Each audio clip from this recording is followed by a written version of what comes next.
Hello everyone, मैं अतुल तिवारी आप सभी का स्वागत करता हूं हमारे इस चैनल में। आज जो हम लोग स्टार्ट करने वाले हैं वो है रदरफोर्ड एटॉमिक मॉडल। इसके पहले हम लोगों ने जाना है कि कैसे इलेक्ट्रॉन डिस्कवर हुआ, कैसे प्रोटॉन डिस्कवर हुआ, अल्फा रे पार्टिकल्स से रदरफोर्ड मॉडल थ्योरी किया गया, उसके बारे में हम लोग को जानना है। इसके पहले हम लोग एनोड रे experiment and cathode ray experiment को देखे थे, जिसमें एनोड रे में आपने देखा था कि प्रोटॉन का खोज हुआ था, प्रोटॉन के डिस्कवर हुआ था, जबकि कैथोड रे एक्सपेरिमेंट से इलेक्ट्रॉन को डिस्कवर किया गया था जे जे थॉमसन के द्वारा एंड गोल्डस्टीन के द्वारा। तो अब उसके बाद बहुत कंट्राडिक्शन हुआ जब थॉमसन ने एक मॉडल लिया और वो मॉडल के थ्रू उन्होंने समझाया कि इलेक्ट्रॉन एंड प्रोटॉन किसी भी एटम में चारों तरफ फैले होते हैं, बट रदरफोर्ड का ये थ्योरी उसी चीज को रॉन्ग करने के लिए आया था, क्योंकि रदरफोर्ड का मानना कुछ अलग था। रदरफोर्ड ने बोला कि एक्चुअली जैसा उन्होंने प्लम पॉडिंग मॉडल में बताया था वो एक्चुअली वैसा कुछ भी नहीं है, कुछ दूसरा तरीका है जिसके थ्रू इलेक्ट्रॉन जो है न्यूक्लियस के चारों ओर घूमते रहते हैं। वो एक्सपेरिमेंट के बाद पता चलेगा। चलिए स्टार्ट करते हैं, आज का टॉपिक क्या है। तो इन 1911 अर्नेस्ट रदरफोर्ड ने gave a new picture for the structure of an atom by his alpha particles scattering experiment. उनके एक्सपेरिमेंट का नाम था alpha particle scattering experiment and propose the structure of atom, और इसी की तरह उसका स्ट्रक्चर ऑफ एटम को पास कराया। उन्होंने किया क्या, एक पिक्चर के थ्रू मैं आपको दिखा रहा हूँ कि उन्होंने एक गोल्ड फॉयल लिया, मतलब कि सोने का टुकड़ा जो कि बहुत ज्यादा छोटा था, 0.004 सेंटीमीटर का था, और उस पर क्या किया, एक सोर्स से, चाहे लेड हो या किसी भी सोर्स से, कोई भी सोर्स हो, उससे उन्होंने लाइट, जिसको अल्फा रे बोलते हैं, अल्फा रे पास कराया गया। उस सोर्स से जब लाइट निकला तो most of the alpha rays क्या हो रहा था, वो सीधा रेखा में चला जा रहा था, सीधा चला जा रहा था, सीधा चला जा रहा था। लेकिन उसमें से कुछ ऐसा भी रेज था जो कि डिफ्लेक्ट हो जा रहा था, कुछ बहुत कम एंगल बनाकर और कुछ बहुत ज्यादा एंगल बनाकर। 20,000 रे पास होने पर एक रे ऐसा भी पता चला कि जो एग्जैक्ट 180 डिग्री का एंगल बनाकर डिफ्लेक्ट हो रहा है, वो सीधा तो गया, वापस से उसी पाथ पर लौट गया जो अल्फा पार्टिकल्स था। तो कुछ कुछ रेज जो है वो डिफ्लेक्ट हो रहा था किसी कुछ सर्टेन एंगल के थ्रू, लेकिन ज्यादातर अल्फा रे क्या हो रहा था, सीधा क्रॉस हो जा रहा था, सीधा पार कर जा रहा था। उसको रोकने के लिए एक डिटेक्टर बनाया गया था और उसी डिटेक्टर से पता चल रहा था कि कोई रे उधर से भी पास कर रहा है, कोई रे इधर से पास कर रहा है, मतलब कि कुछ रेज डिफ्लेक्ट हो रहे हैं। तो इसका मतलब क्या हुआ, चलिए समझते हैं। When fast moving alpha particles strike very thin gold foil in vacuum, it is found that जब वही अल्फा पार्टिकल्स एकदम वैक्यूम था जहां पर, वहां पर वो चला और गोल्ड फॉइल पे जब टकराया तो क्या हुआ, most of the fast moving alpha particle passed straight through the gold foil without any deflection from their original part.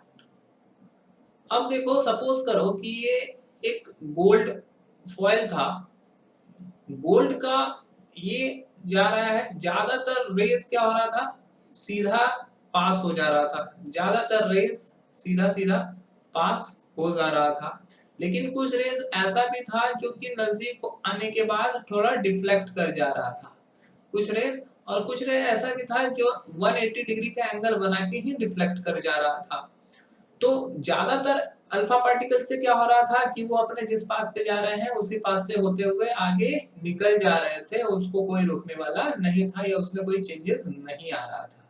लेकिन जैसे ही थोड़ा कुछ और नजदीक से गया, कुछ जगह पे देखा गया some of the alpha particles were deflected by the foil by small angle and a few are deflected through large angle. कुछ तो छोटा सा एंगल बना के निकल गया, जैसा कि मैंने फिगर में आपको दिखाया था कि कुछ क्या है ऐसे गए और कुछ ऐसे छोटा सा एंगल बनाया, कुछ बड़ा एंगल बनाया और कुछ बहुत ज्यादा बड़ा एंगल बनाकर ये निकल गया। ये कैसे पता चलता था? ये डिटेक्टर लगाया होता था और डिटेक्टर के थ्रू ये पता किया जाता था कि कौन कहां पर स्ट्राइक कर रहा है। और एक और जगह पास कराया गया, a very few alpha particles completely rebound off the heating of the gold foil trying the back of their path. और एक ऐसा भी हुआ कि जो वापस जिस रास्ते पे गया था उसी रास्ते पर वापस से आ गया अल्फा रे। तो जैसा कि ये फिगर देख पा रहे हो, थॉमसन एटॉमिक मॉडल में अगर रेस पास कराया जा रहा है तो उसमें कोई इफेक्ट नहीं पड़ रहा, वो हर जगह पर रेस सीधा जा रहा है। थॉमसन एटॉमिक मॉडल के हिसाब से ये ऐसा था। लेकिन रदरफोर्ड एटॉमिक मॉडल के हिसाब से देखो कि ज्यादातर जो न्यूक्लियस के दूर थे वो सीधे लाइन में निकल जा रहे थे, जो दूर थे वो सीधे लाइन में निकल जा रहे थे। लेकिन जो थोड़ा न्यूक्लियस के नजदीक था तो वो कुछ सर्टेन एंगल बनाकर ये निकल रहा है। देखो जैसे कि ये थोड़ा सा एंगल बना रहा है, स्मॉल एंगल बना रहा है, ये थोड़ा लार्ज एंगल बना रहा है, और कुछ ऐसे भी थे जो कि पूरे 180 डिग्री के एंगल बनाकर निकल रहे थे। तो ऐसे कितने अल्फा पार्टिकल्स थे? ये 20,000 रेज में ऐसा सिर्फ एक पार्टिकल्स कर पाता था। 20,000, 10,000 में सिर्फ एक पार्टिकल्स डिफ्लेक्ट करता था। वन पार्टिकल्स डिफ्लेक्टेड, वन और टू, कभी कभी एक और कभी कभी दो पार्ट्स डिफ्लेक्ट करता था। 10,000 पार्टिकल्स में सिर्फ दो पार्टिकल, और ज्यादातर पार्टिकल्स क्या होता था? सीधा अपने लाइन में चला जाता था। ओके,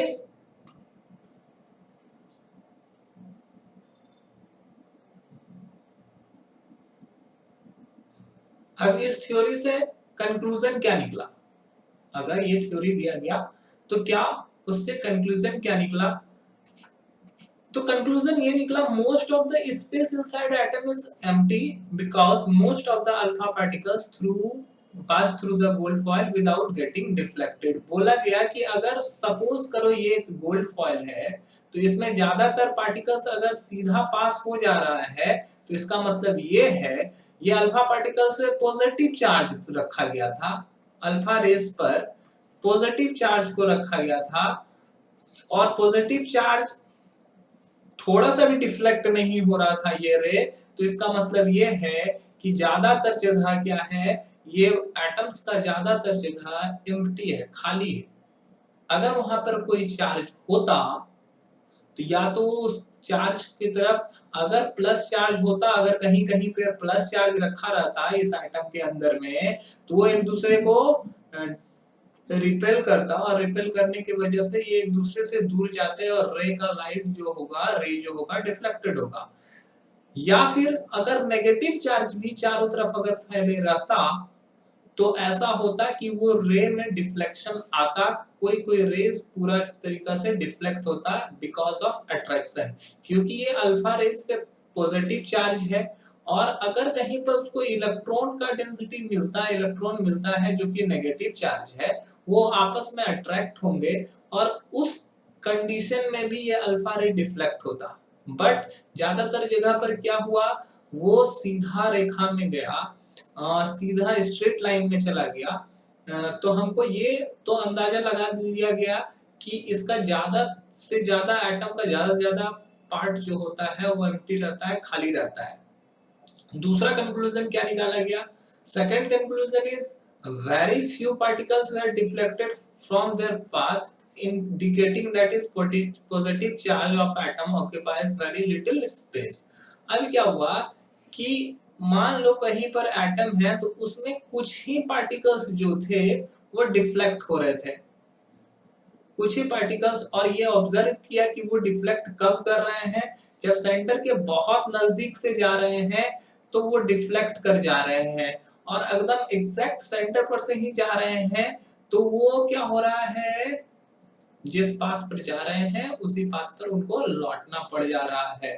तो इसका सिंपल सा चार्ज निकाला गया कि अल्फा रे पे अगर पॉजिटिव चार्ज है, अल्फा रेज पे पॉजिटिव चार्ज है और वो डिफ्लेक्ट इसलिए हुआ है, ये दूर रेज इसलिए जा रहा है बिकॉज ऑफ रिपल्सन। यहाँ पर रिपल्सन हो रहा है और रिपल्सन कब हो सकता है, जब सेम चार्जेस होगा।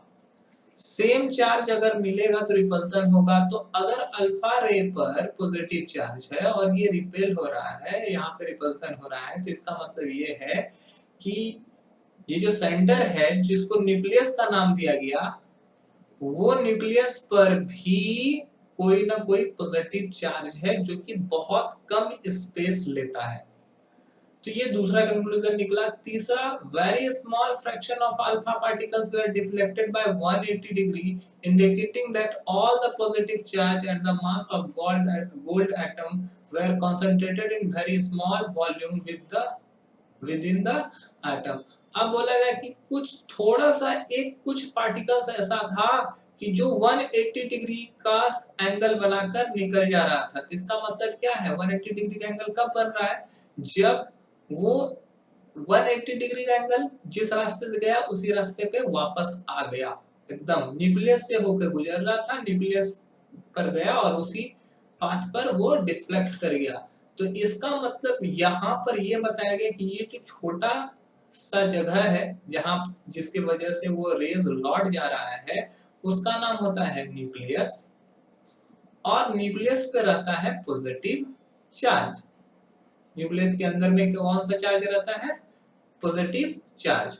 और जितना भी एटम का जो मास होता है, मास वो कंसंट्रेट करता है, मास concentrated in very small volume, in very small volume within the atom। ये उसका सारा मास कहाँ पर रहता है स्टोर, न्यूक्लियस में, ये उनका मानना था। चलिए आगे चलते हैं। On the basis of this experiment, इस एक्सपेरिमेंट के बेसिस पे रदरफोर्ड ने put some forward the nuclear model of atom which is the following features। अब इस लॉ के थ्रू, इस एटॉमिक मॉडल के थ्रू उन्होंने कुछ कुछ चीजों को चैलेंज किया, कुछ कुछ चीजों को बताया जो कि ऐसा है। There is a positively charged center in an atom। Centre पे कौन सा चार्ज रहता है, पॉजिटिव चार्ज रहता है, called the nucleus। Nearly all the mass of an atom reside in the nucleus। Suppose करो ये एटम है, तो एटम का जो बीच वाला पार्ट है वो कहलाता है न्यूक्लियस। ओके, और जितना भी पॉजिटिव चार्ज होता है, positive charge means proton, proton उसी के अंदर में रहता है। Proton lies in nucleus. Nucleus नहीं होगा तो प्रोटॉन का प्लेस नहीं होगा। एक्चुअली प्रोटॉन न्यूक्लियस के अंदर रहता है और यही मास को कंसंट्रेट करता है। और ये जितना भी मास होता है ना, वो मास जो होता है वो सेंटर पर रहता है। किसी भी एटम का जो मास होता है वो कहाँ रहता है, सेंटर पर। ये पहला उससे कंक्लूजन निकला या पहला उससे ऑब्जर्वेशन निकला, ये बोल सकते हो। Then the electrons revolve around the nucleus in very definite orbit, well defined orbit। अब क्या होता है कि ये न्यूक्लियस है और सपोज करो कि ये एटम है, ये एटम है और एक न्यूक्लियस है। तो एटम और न्यूक्लियस के बाहर बोला गया कि इलेक्ट्रॉन रिवॉल्व करते रहता है और ऑर्बिट में रिवॉल्व करते रहता है, रिवॉल्व करते रहता है, ये कंटिन्यूअसली मूव करते रहता है। रदरफोर्ड का यही मानना था।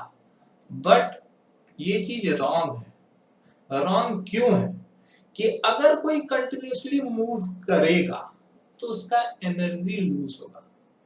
सपोज करो कि मैं किसी को खाना खिलाकर बोलूं कि आप दौड़ो, आप रन करो, वो जब तक उसके पास एनर्जी रहेगा वो रन करेगा, फास्ट रन करेगा, लेकिन जैसे जैसे उसकी एनर्जी धीरे होगी, एनर्जी कमेगी, वो उसका जो स्पीड होगा वो खुद ब खुद कम हो जाएगा। खुद ब खुद एक समय ऐसा आएगा कि वो फॉल होके गिर जाएगा जब उसका एनर्जी बिल्कुल भी कम हो जाएगा। तो अगर इलेक्ट्रॉन हमेशा घूमते रहेगा, कंटिन्यूअसली घूमते रहेगा, तो इलेक्ट्रॉन का भी तो एनर्जी लूज होगा और एक समय इलेक्ट्रॉन भी तो न्यूक्लियस के पास जाकर पहुंच जाएगा और वो इसमें गिर जाएगा, एटम डिस्ट्रॉय करेगा। बट एक्चुअली ऐसा होता नहीं है। इसी चीज को आगे देखते हैं। तीसरा और सबसे अहम बात, the size of the nucleus is very small. अब न्यूक्लियस का जो साइज होगा वो बहुत ज्यादा छोटा होता है। अगर एटम और न्यूक्लियस का कंपैरिजन किया जाए तो न्यूक्लियस एटम के सामने बहुत बहुत बहुत बहुत ज्यादा छोटा है और उससे भी छोटा प्रोटॉन होगा तभी तो वो न्यूक्लियस के अंदर में रहता है। तो ये था रदरफोर्ड एटॉमिक मॉडल, जिसमें हम लोगों ने बताया कि उनके थ्योरी से क्या मिला। उन्होंने सबसे इंपॉर्टेंट चीज जो बनाया वो है न्यूक्लियस। न्यूक्लियस का डिस्कवर जो किया है उन्होंने, वो बहुत ही सक्सेसफुल रहा। और ये जॉन जे थॉमसन जो एटॉमिक मॉडल दिए थे उसको रॉन्ग प्रूफ करने के लिए ये बहुत ही इंपॉर्टेंट था, लेकिन उन्होंने भी गलती करी है। उसकी गलती को भी हम लोग देखेंगे। The size of the nucleus is very small as compare to the size of the atom. Atom का साइज में ये बहुत ज्यादा कंपेयर करता है। ओके, एक्चुअली न्यूक्लियस तो बहुत छोटा होता है बट साइज जो होता है वो एटम से बहुत बहुत बहुत ज्यादा छोटा होता है। अब बात करते हैं ड्रॉबैक की, क्या गलतियां रह गई। तो रदरफोर्ड एक्सपेरिमेंट सबसे बड़ा और सबसे, आप ये बोल सकते हो कि बहुत बड़ा मिस्टेक था ये। उन्होंने इसके बारे में कोई एक्सप्लेनेशन नहीं दिया, जो कि मॉडर्न साइंटिस्ट ने या उनके बाद आने वाले साइंटिस्ट ने गलत प्रूफ किया। According to Maxwell, Maxwell नाम के साइंटिस्ट थे, it is an electrically charged particle revolve around the circular path, then it always radiate out energy. Thus, it is the electron moves around the nucleus, it must continuously radiate out energy and hence gradually more towards nucleus is spiral path till the collide with the nucleus. अब समझो यहाँ पे इसका क्या मतलब है। Maxwell का कहना था कि अगर कोई भी इलेक्ट्रिक चार्ज पार्टिकल किसी भी चारों तरफ घूमते रहे सर्कुलर पाथ में घूमते रहे, अचानक से क्या होगा कि ये अपना एनर्जी क्या होगा, धीरे धीरे खोना शुरू कर देगा। एनर्जी इसका कम होना शुरू हो जाएगा और जैसे जैसे एनर्जी कम होगा वो एक्चुअली जो सही तरीका से वो चक्कर मार रहा था वो गलत तरीका हो जाएगा और स्पाइरल पाथ बनाना शुरू कर देगा। एक समय ऐसा आएगा कि वो न्यूक्लियस के पास पहुंच जाएगा और न्यूक्लियस से कोलाइड कर जाएगा, जैसा कि ये फिगर में दिखाया गया है। सपोज करो कि ये यहाँ पर इलेक्ट्रॉन मूव कर रहा था, लेकिन अचानक से इलेक्ट्रॉन का एनर्जी घटना शुरू हो जाता है और वो एनर्जी जब घटता है तो वो सेंटर की तरफ रिड्यूस होने लगता है। एनर्जी स्पीड सब घट जाने की वजह से वो सेंटर की तरफ अट्रैक्ट होने लगता है, अट्रैक्ट होता है और एक समय ऐसा आता है कि वो न्यूक्लियस के नजदीक पहुंच जाता है और एक समय ऐसा भी आता है वो न्यूक्लियस से जाके कोलाइड कर जाता है और जैसे ही कोलाइड करेगा ये एटम जो होगा वो डिस्ट्रॉय हो जाएगा। बट एक्चुअली रियल लाइफ में ऐसा कुछ भी नहीं होता है क्योंकि ये रॉन्ग है। इलेक्ट्रॉन मूव तो करता है, इलेक्ट्रॉन न्यूक्लियस के चारों ओर मूव करता है, घूमता है, बट जिस हिसाब से रदरफोर्ड ने बताया था वो सही तरीका नहीं है घूमने का। उन्होंने बोला कंटिन्यूअसली वो मूव करते रहेगा, मूव करने से तो एनर्जी लूज होगा और एनर्जी लूज होगा तो ऑफ कोर्स वो अपना डिस्टेंस कवर करना कम कर देगा। एक समय ऐसा आएगा कि वो न्यूक्लियस के पास पहुंचेगा और न्यूक्लियस के अंदर में जाके फॉल हो जाएगा, गिर जाएगा, कोलाइड कर जाएगा और एटम डिस्ट्रॉय करेगा। बट एक्चुअली ऐसा होता नहीं है। और ऐसा क्यों नहीं होता है, इसको जानने के लिए आपको देखना होगा हमारा नेक्स्ट वीडियो, जिसमें मैंने बोर्स एटॉमिक मॉडल के बारे में बताया है। आज के वीडियो में इतना ही। That's all. Thank you.